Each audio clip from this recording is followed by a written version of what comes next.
എല്ലാവർക്കും നമസ്കാരം. പുതിയൊരു വീഡിയോയിലേക്ക് സ്വാഗതം. നമ്മുടെ ആർമി ചീഫ് ഉപേന്ദ്ര ദ്വിവേദി കഴിഞ്ഞ ദിവസം IIT മദ്രാസിൽ വെച്ച് നടന്നൊരു പരിപാടിയിൽ ഒരു കാര്യം പറയുകയുണ്ടായി. രാജ്യം ഉടൻ തന്നെ ഒരു യുദ്ധം അഭിമുഖീകരിക്കാൻ പോകുകയാണെന്നും ഈ യുദ്ധത്തിൽ ആർമി മാത്രമല്ല ഓരോ ഭാരതീയരും, അതായത് 140 കോടി ഇന്ത്യക്കാരും ഭാഗമാകേണ്ടി വരും എന്നാണ് അദ്ദേഹം പറഞ്ഞത്. അപ്പോൾ അദ്ദേഹത്തിൻ്റെ ആ സ്റ്റേറ്റ്മെൻറ്റ് പിന്നാലെ ഏകദേശം കഴിഞ്ഞ 10-ാം തീയതിയാണ് അദ്ദേഹം IIT മദ്രാസിൽ ഇക്കാര്യം പറഞ്ഞത്. അതിനുശേഷം 2 ദിവസം മുന്നേ പാകിസ്ഥാനിലുണ്ടല്ലോ അമേരിക്കയുടെയും തുർക്കിയുടെയും 4 യുദ്ധവിമാനങ്ങൾ പ്രത്യക്ഷപ്പെട്ടു എന്ന് പാകിസ്ഥാനിലെ ഓൺലൈൻ മാധ്യമങ്ങൾ റിപ്പോർട്ട് ചെയ്തു. അത് UK ബേസ്ഡ് ആയിട്ട് പ്രവർത്തിക്കുന്ന പാകിസ്ഥാനിൽ ന്യൂസ് കൈകാര്യം ചെയ്യുന്ന ഓൺലൈൻ മാധ്യമങ്ങൾ റിപ്പോർട്ട് ചെയ്തു. അപ്പോൾ അവർ തന്നെ പറയുന്ന ഒരു കാര്യം എന്താണെന്ന് വെച്ച് കഴിഞ്ഞാൽ, എന്താണ് പെട്ടെന്ന്, അതായത് തുർക്കിയുടെയും അമേരിക്കയുടെയും യുദ്ധവിമാനങ്ങൾ പാകിസ്ഥാനിൽ അടിയന്തരമായി പറന്നിറങ്ങേണ്ട കാര്യം എന്താണ്, അതിൻ്റെ എന്താ പറയുക, എന്തെങ്കിലും ക്രിട്ടിക്കൽ കാര്യമുണ്ടോ, അതൊക്കെ അവർ തന്നെ പറയുന്നുണ്ട്. ഇന്ത്യയുടെ main stream media, social media ഇതിനെക്കുറിച്ച് ഒരു അക്ഷരം പറയുന്നില്ല. ഇത് പറയുന്നത് പാകിസ്ഥാനിലെ തന്നെ ഓതൻറ്റിക് ആയിട്ടുള്ള ചില മാധ്യമങ്ങളാണ്, അതായത് ഓൺലൈൻ മീഡിയകളാണ്.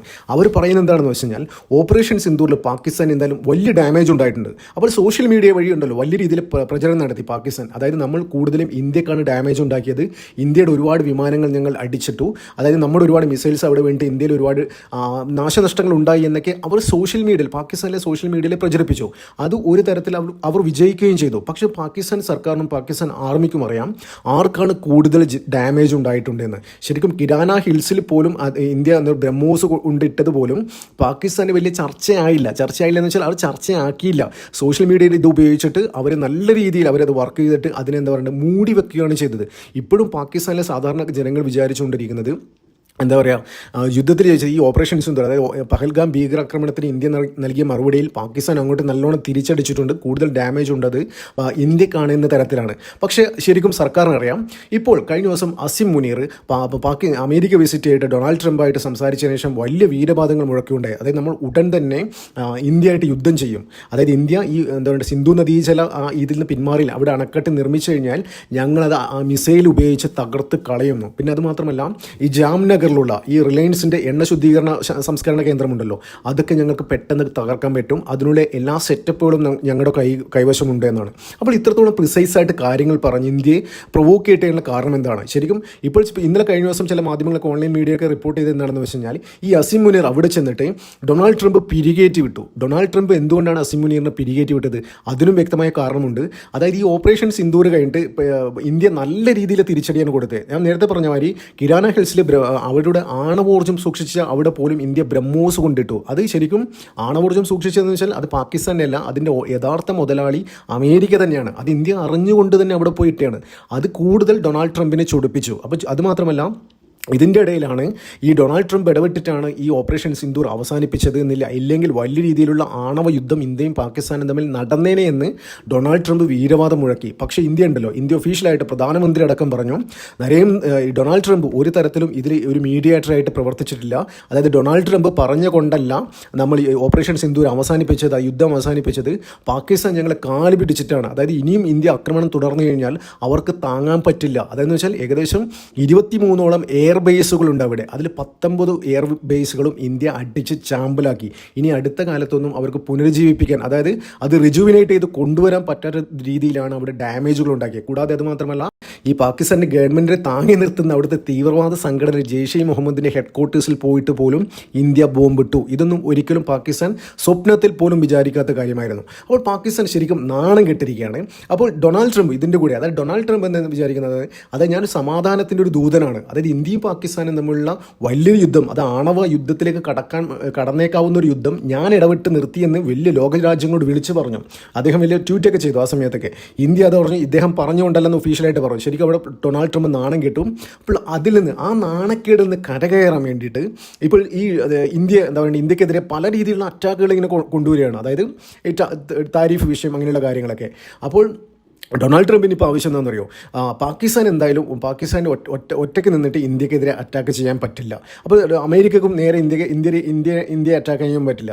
അപ്പോൾ ഡൊണാൾഡ് ട്രംപ് ഇപ്പോൾ ചെയ്യുന്നതെന്ന് വെച്ച് കഴിഞ്ഞാൽ പാകിസ്ഥാനെ ചൂടാക്കിയിട്ട്, പാകിസ്ഥാനെ പിരികേറ്റി വിട്ടിട്ട് അവർക്ക് വേണ്ട സഹായങ്ങൾ ചെയ്ത് ഇൻഡയറക്റ്റായിട്ട് ഈ യുദ്ധത്തിൽ പാകിസ്ഥാൻ്റെ ഭാഗമാകും. അതിൻ്റെ ഭാഗമായിട്ടാണ് ഈ എന്താ പറയുക അമേരിക്കൻ തുർക്കി യുദ്ധവിമാനങ്ങൾ പാകിസ്ഥാനിൽ പെട്ടെന്ന് പ്രത്യക്ഷപ്പെട്ടത്.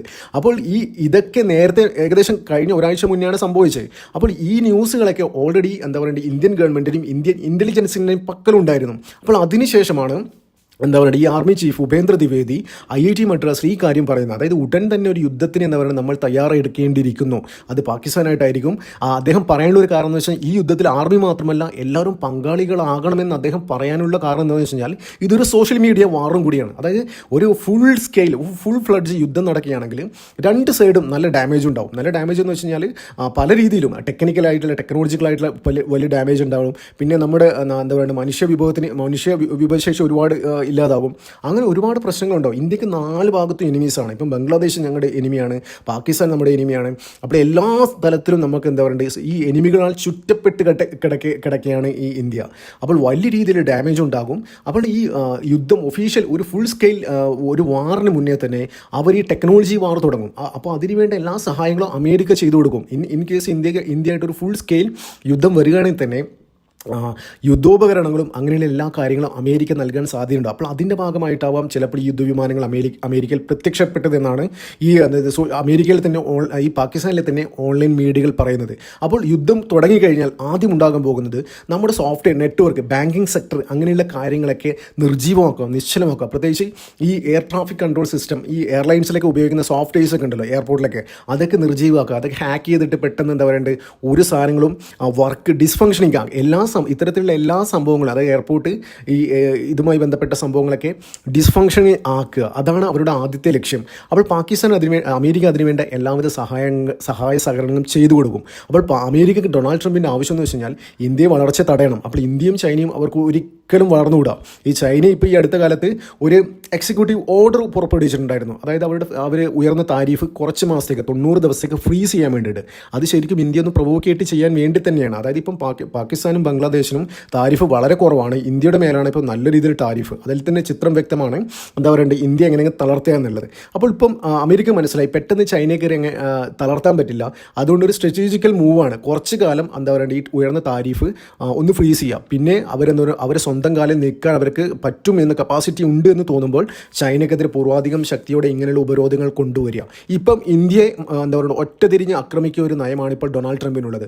അപ്പോൾ ഈ ഡൊണാൾഡ് ട്രംപ് തന്നെ ഈ അസീം മുനീറിനെ ചൂടാക്കിയിട്ട് ഇന്ത്യയായിട്ട് യുദ്ധം ചെയ്ത് കഴിഞ്ഞാൽ ഇവരായിട്ട് എന്തായാലും ഫുൾ സ്കെയിൽ യുദ്ധം ഉണ്ടാകും. അങ്ങനെ ഉണ്ടായി കഴിഞ്ഞ് കഴിഞ്ഞാൽ പെട്ടെന്ന് ഡൊണാൾഡ് ട്രംപ് കയറി ഇടപെട്ടിട്ട് ആ യുദ്ധം അവസാനിപ്പിക്കും. അപ്പോൾ ഇന്ത്യ തന്നെ പറയും ഡൊണാൾഡ് ട്രംപ് ഇടപെട്ടതിന് ശേഷമാണ് ഈ യുദ്ധം അവസാനിപ്പിച്ചത്. അങ്ങനെയൊക്കെ മണ്ടൻ വിചാരങ്ങളുമായിട്ട് നടക്കുകയാണ് ഡൊണാൾഡ് ട്രംപ്. അപ്പോൾ ഇദ്ദേഹം ചിന്തിച്ചു കൂട്ടുന്നത് എങ്ങനെയെങ്കിലും ഭീഷണിപ്പെടുത്തി ഇന്ത്യയെ വശത്താക്കാം. പക്ഷേ ഇന്ത്യ അതിന് വഴങ്ങുന്നില്ല.